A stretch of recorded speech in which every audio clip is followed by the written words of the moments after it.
பிறப்பின் நோக்கத்தை அறிந்து வாழ்பவர்களே வாழ்க்கையில் வெற்றி பெறுகிறார்கள். பிறக்கிற ஒவ்வொருவரின் வாழ்க்கையை குறித்தும் தேவனுக்கு ஒரு நோக்கம் உண்டு. அதை அறிந்து அதற்கேற்றபடி தங்களை மாற்றிக்கொள்ளுகிறவர்கள் தேவன் நியமித்த ஓட்டத்தை வெற்றியோடு ஓடி முடிக்கிறார்கள்.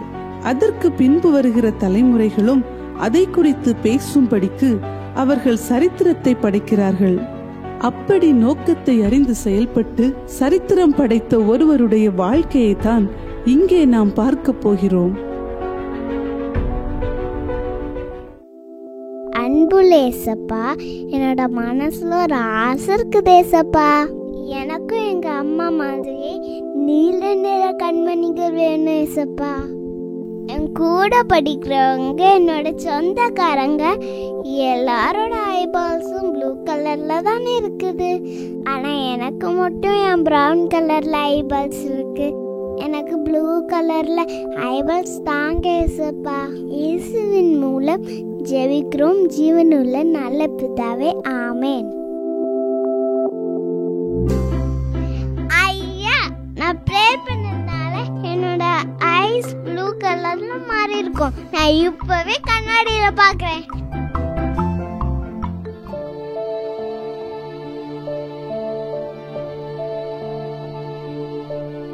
அச்சச்சோ, என்னோட கண்மணிகள் இன்னும் பிரவுன் கலர்ல தானே இருக்குது. ஏன் மாறவே இல்ல? ஏசப்பா என்னோட ஜெபத்தை கேட்கவே இல்லையா? ஏன் என்னோட ஜெபத்துக்கு ஏசப்பா பதில் தரவே இல்ல? இல்ல, நான் நினைக்கிறது சரியில்லை. ஏசப்பா என்னோட ஜெபத்தை கேட்டிருக்காங்க, பதிலும் தந்திருக்காங்க. இல்லைங்கிறது தான் இந்த பதில். ஏசப்பாவோட பதில் எதுவா இருந்தாலும் அது எனக்கு சந்தோஷம் தான். என்னுடைய கண்கள் பிரவுன் கலர்ல இருக்கிறது தான் ஏசப்பா எனக்கு தந்த பதில். அது எனக்கு ரொம்ப சந்தோஷம். 1867 ஆண்டு டிசம்பர் 16 நாள் அயர்லாந்து நாட்டில் ஒரு செல்வ செழிப்பான குடும்பத்தில் டேவிட் கார்மைக்கேல் மற்றும் கேத்தரின் ஜேன் தம்பதியருக்கு மூத்த மகளாக பிறந்தவர்தான் இந்த ஏமி கார்மைக்கேல். மிகுந்த பக்தி மிக்க குடும்ப பாரம்பரியத்தை கொண்டிருந்த ஏமி இயேசுவை தன்னுடைய சொந்த இரட்சகராக ஏற்றுக்கொண்டார். இளமையிலேயே தாம் வசித்து வந்த பகுதியில் உள்ள தொழிற்கூடங்களில் வேலை செய்து வந்த பெண்கள் மத்தியில் ஊழியம் செய்தார். அவருடைய முழு சரீரத்தையும் பலவீனப்படுத்தி வேதனை உண்டாக்கி அவரை அடிக்கடி படுக்கையில் தள்ளும் நரம்பு சம்பந்தமான நோயால் பாதிக்கப்பட்டிருந்தும் கூட அந்த ஊழியத்தை சிறப்பாக செய்து வந்தார். ஏமி கார்மைக்கேல் 18 வயதாக இருக்கும் போது கெஸ்விக் என்ற பகுதியில் நடந்த கூட்டம் ஒன்றில் கலந்து கொண்டார். அக்கூட்டத்தில் ஹட்சன் டெய்லர், ராபர்ட் வில்சன் போன்றோர் ஆற்றிய உரைகள் ஏமியை மிகவும் அசைத்தது. இந்த கூட்டங்கள் மூலம் உண்டான தொடர்பினால் ராபர்ட் வில்சன் அவர்களின் குடும்பத்தில் வளர்ப்பு மகளைப் போல வாழ்ந்து வந்தார் ஏமி. தனது வீட்டில் வளர்ந்த ஏமிக்கு உலக மிஷனரி ஊழியம் பற்றிய ஆர்வத்தை வில்சன் ஊட்டி வளர்த்தார். 1892 ஆண்டு ஜனவரி 13 நாள் மாலை மயங்கும் நேரத்தில் தேவனோடு உறவாடச் சென்றார் ஏமி. தேவனுடைய சத்தத்தை தெளிவாக கேட்டார். புறப்பட்டு போ.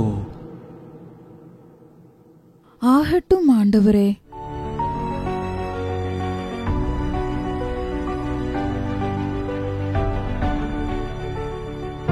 அம்மா, தேவன் என்னோட தெளிவா பேசினாங்கம்மா. ஊழியத்துக்கு புறப்பட்டு போ என்ற வார்த்தை என் காதுல தெளிவாக கேட்டுச்சுமா. கர்த்தர் இத்தனை ஆண்டுகளாக உன்னை எனக்கு கடனாக கொடுத்திருந்தார். நீ எனக்கு எவ்வளவு பெரிய பக்கபலமாகவும் ஆறுதலாகவும் மகிழ்ச்சியின் ஊற்றாகவும் இருந்தாய் என்பது அவர் ஒருத்தருக்கே தெரியும். நீ எனக்கு ஊன்றுகோலாய் இருந்தாய். உங்க அப்பா இறந்த பிறகு நான் தனிமையில் வாடி நின்றபோது நீ சின்ன பிள்ளையாயிருந்தாலும் பெரிய ஆள் மாதிரி என்னை தாங்கி பிடித்தாய். ஆனாலும் இப்போ நீ எனக்கு எட்டாத தூரத்துக்கு போக வேண்டும் என்று கர்த்தர் உனக்கு கட்டளையிடும் போது எப்படி நான் தடுக்க முடியும்?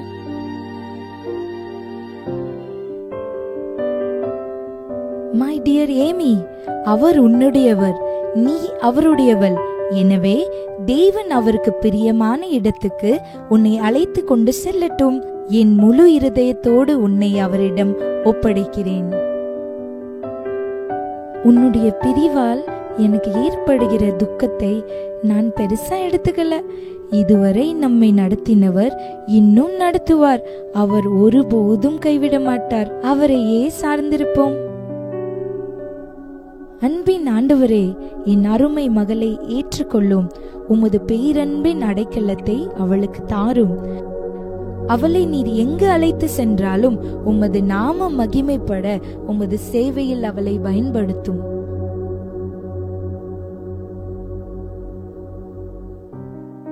தன் மகளை குறித்த தேவ திட்டம் இதுதான் என்று அறிந்ததும் அத்திட்டம் நிறைவேற என்ன செய்ய வேண்டுமோ அதைத்தான் இந்த தாய் செய்தார்கள். அதுவே பிள்ளையின் வாழ்க்கையில் ஆசீர்வாதமாக அமைந்தது. பிள்ளைகளை குறித்த நம்முடைய விருப்பங்களை காட்டிலும் நமக்கு அந்த பிள்ளைகளை தந்த தேவனுடைய திட்டம் இன்னதென்பதை அறிந்து அதற்கு நேராய் பிள்ளைகளை நடத்துவோம். நம் பிள்ளைகளும் நாளை சாட்சி உள்ளவர்களாய் எழும்புவார்கள்.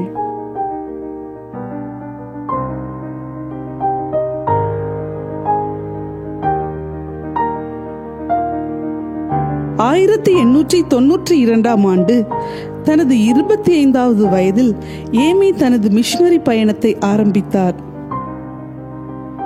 ஜப்பான் மற்றும் இலங்கை போன்ற நாடுகளில் சுமார் 3 வருடங்கள் மிஷனரி பணியாற்றினார்.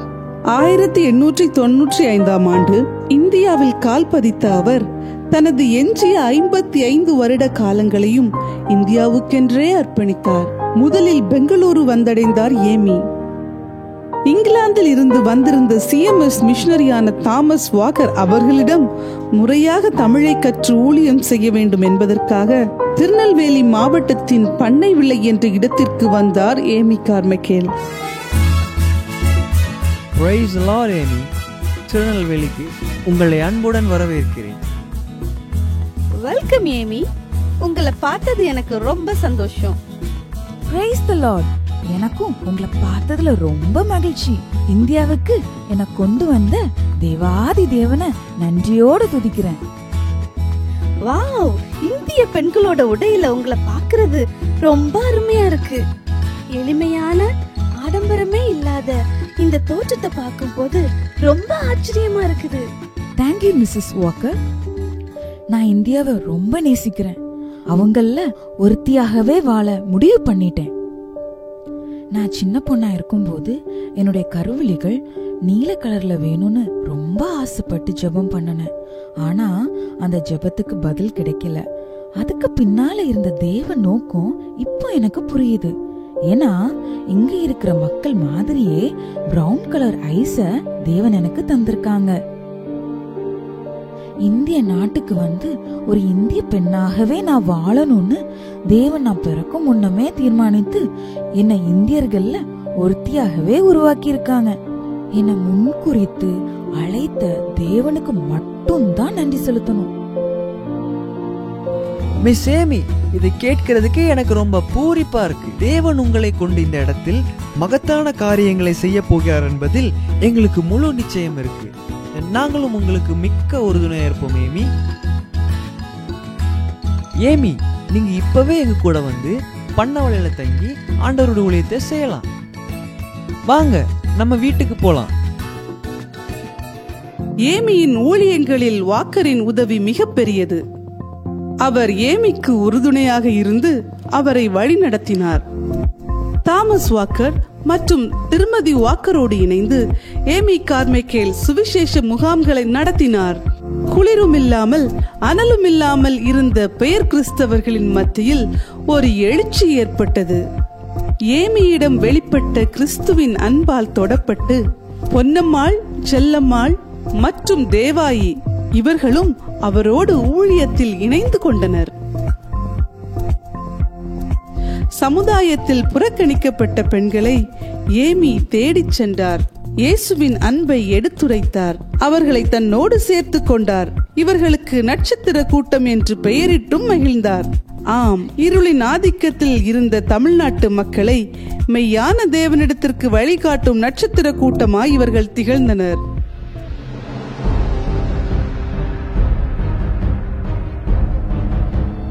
அம்மா அம்மா, நான் இனி அங்க போலாமா? என்ன கொண்டு போய் அங்க விட்டுறாதீங்கம்மா. என்ன காரியம் செஞ்சுட்டு வந்திருக்க? உன்னை கோயிலுக்கு நேர்ந்து விட்டாச்சு, அப்புறம் எப்படி நீங்க தப்பிச்சு வரலாம்? அவங்க கிட்ட இருந்து காசு வாங்கியாச்சு, இப்ப அவங்களுக்கு என்ன சொல்லுவேன்? எனக்கு அங்க போக பிடிக்கலம்மா. நான் உங்க கூடவே இருக்கேம்மா. நான் உங்களை ரொம்ப தேடுவேம்மா. பிரீனா, நீ இப்ப உடனே இங்க இருந்து கிளம்பி ஆகணும். போ வெளியே. அம்மா அம்மா. ஏடி பிரீனா, தப்பிச்சு ஓடலாம் நினைச்சியா? என்கிட்டயே உன் வேலையை காட்ட போக்கியா? உன்னை என்ன செய்ய போறேன் பாரு. ஐயோ, என்ன விட்டுருங்க, என்ன விட்டுருங்க. உன் கையிலையும் காலையும் சூடு போட்டு உன்னை சங்கிலியில கட்டி போட போறேன். அப்புறம் எப்படி நீ தப்பிச்சு ஓடுவான்னு பாக்கேன் நான். வேண்டாம் வேண்டாம், என்ன விட்டுருங்க, என்ன விட்டுருங்க. என்ன பண்றீங்க நீங்க? இந்த சின்ன பிள்ளையை எங்க கூட்டிட்டு போறீங்க? ஏய், யார் நீ? ஓ, நீதான் அந்த மிஸ்யம்மாவா? உன்னை பத்தி நிறைய கேள்விப்பட்டிருக்கேன். நீதான் அந்த ஏழைப்பாழ அனாதைகளுக்கு ஆதரவு கொடுக்கறியாமே. இப்போ எங்க விஷயத்துல தலை போட வந்துட்டியா? ரொம்ப தலை போடாத, அது உனக்கு நல்லது இல்ல. எங்க கிட்ட கேள்வி கேட்கிற அளவுக்கு உனக்கு தைரியம் இருக்கா? பேசாம வாயை மூடிக்கிட்டு ஒழுங்கா இருந்துக்கோ. இது எங்களை சார்ந்த விஷயம். இதுக்கும் உனக்கும் எந்த சம்பந்தமும் கிடையாது. அத புரிஞ்சுக்கோ.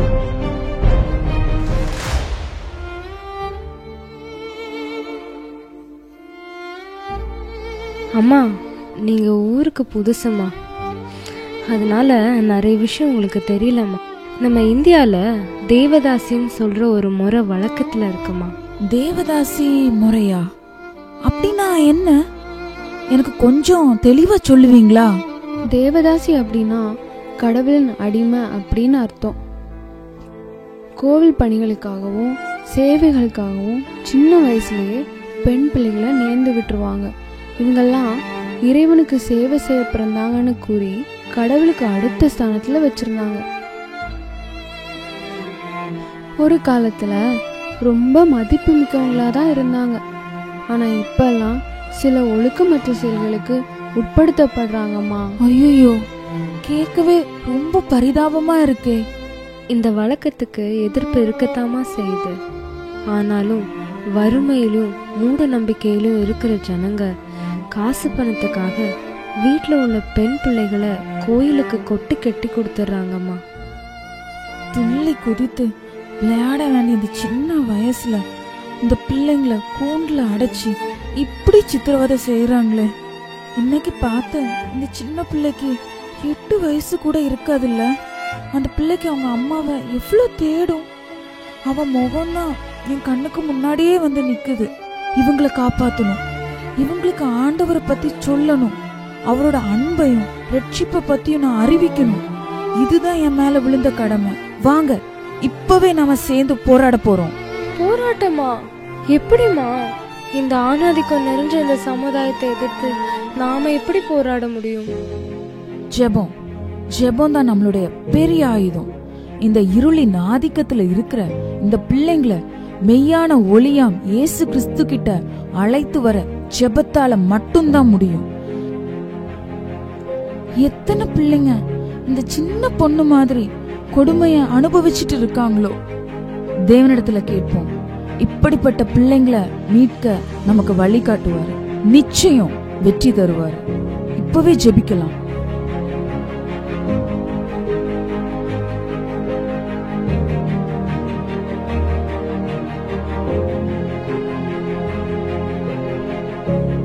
தேவன் நிச்சயம் அந்த சின்ன பொண்ணை மறுபடியும் நாம சந்திக்க செய்வார். அதுவரை அவளுக்காக ஜெபத்தோடும் விசுவாசத்தோடும் காத்திருப்போம். பொன்னம்மா, ஊழியத்துக்கு போக வேண்டிய நேரம் ஆச்சு. வாங்க கிளம்புவோம்.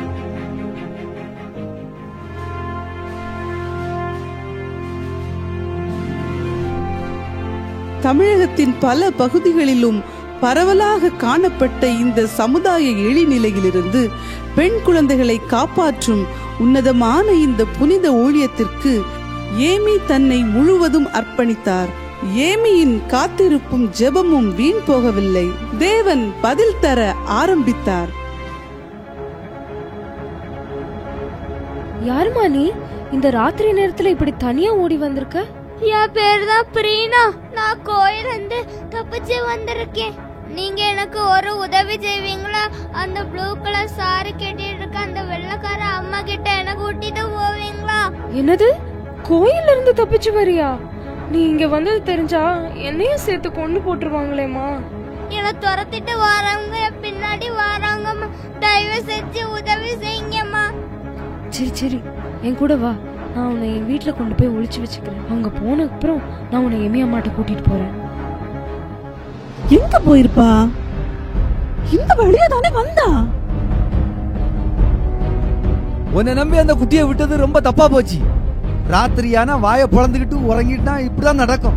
அவ தப்பி போடாம என்ன பண்ணுவா? ஓய், என்ன திட்டியதை விட்டுட்டு தப்பி ஓடினவளை கண்டுபிடிக்க வழிய பாரு. ஓய், எங்கேயுமே காணலையே. இந்த குட்டி எங்க போய் தொலைஞ்சான்னு தெரியல. ஒருவேளை நம்ம வந்த வழியில தான் ஒளிச்சிருப்பான்னு நினைக்கிறேன். ஓய் பாரு, ஓய் திருப்பி போய் தேடுவோம். ரீனா, மிஸ்ஸி அம்மா கிட்ட போலாமா? அம்மா அம்மா, என்னோட பிள்ளை கிடைச்சிட்டா. இத்தனை நாளா நான் தேடிக்கிட்டு இருந்த என்னோட பிள்ளைய கர்த்தர் என்கிட்ட கொண்டு வந்துட்டாங்க. உமக்கு நன்றி ஆண்டவரே.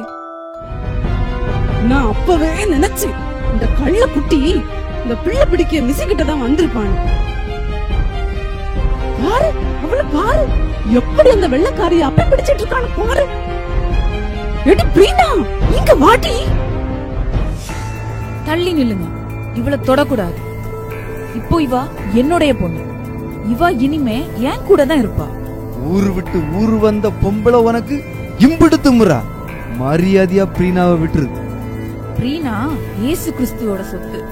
அவளை என்கிட்ட இருந்து உங்க யாராலும் பிரிக்க முடியாது. எங்க கிட்ட மோதாத மிஸ்ஸி, நாங்க யாருன்னு உனக்கு தெரியாது. நீங்க யாரா இருந்தாலும் சரி, அடைக்கலம் தேடி வந்த இந்த ஆதரவற்ற பிள்ளைய உங்ககிட்ட திருப்பி தர மாட்டேன். இத நான் சட்டப்படி சந்திக்க தயாராக இருக்கேன். கிளம்புங்க, இந்த நிமிஷமே இந்த இடத்தை விட்டு கிளம்புங்க. எடி பிரீனா, வந்துட்டி.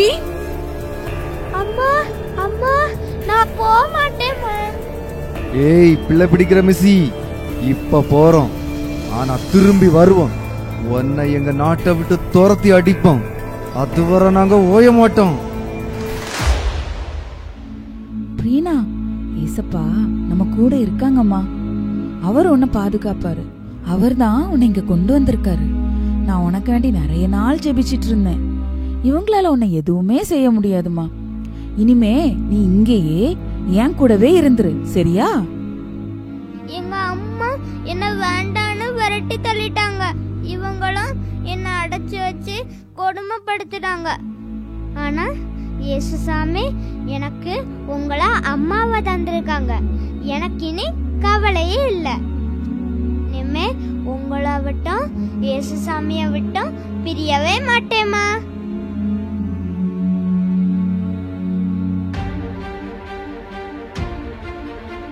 பிரீனாவை தொடர்ந்து பல சிறு பிள்ளைகளை காப்பாற்றி அவர்களுக்கு அடைக்கலம் கொடுத்தார் ஏமி. இந்த தீமையை எதிர்த்து போராடுவது என்பது அந்த காலங்களில் சாதாரண விஷயமல்ல.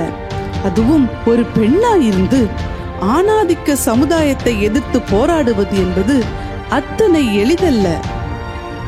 இதனால் எத்தனையோ ஆபத்துகளை ஏமி சந்திக்க நேர்ந்தது. ஆகிலும் ஏமி சோர்ந்து போகவே இல்லை. தேவனுடைய துணையோடு இந்த போராட்டத்தில் ஈடுபட்டார். பலமுறை கோர்ட் வாசல்களில் காத்திருந்தார். இந்த பிரச்சனைகளில் ஏமிக்கு உதவி செய்ய அன்றைய பிரிட்டிஷ் அரசும் இல்லை. அவர்கள் தங்கள் ஆட்சியையும் வருமானத்தையும் காப்பாற்றிக் கொள்வதிலேயே கவனமாக இருந்தார்கள். ஆகிலும் ஏமி மனந்தளராமல் இறுதி வரை போராடிக்கொண்டே இருந்தார். கொட்டுக்கட்டி கொடுக்கப்பட்ட பெண் குழந்தைகளை காப்பாற்றி அவர்களை வளர்ப்பதையே தன் முழு நேர பணியாக மாற்றிக்கொண்டார். சமுதாய தீமையில் இருந்து காப்பாற்றப்பட்ட இந்த குழந்தைகளை தங்க வைத்து பராமரிப்பதற்கான இடம் தேவைப்பட்ட போது டோனா ஊரை தெரிந்து கொண்டார் ஏமி. 1901ஆம் ஆண்டு 3 அறைகள் கொண்ட ஒரு வீட்டில் வாக்கர் தம்பதியரின் துணையோடு தான் காப்பாற்றின பிள்ளைகளை வளர்க்க ஆரம்பித்தார். இவ்வாறு தொடங்கப்பட்ட டோனா ஊர் ஐக்கியத்தில் நாளுக்கு நாள் சிறுமிகள் பெருக ஆரம்பித்தனர்.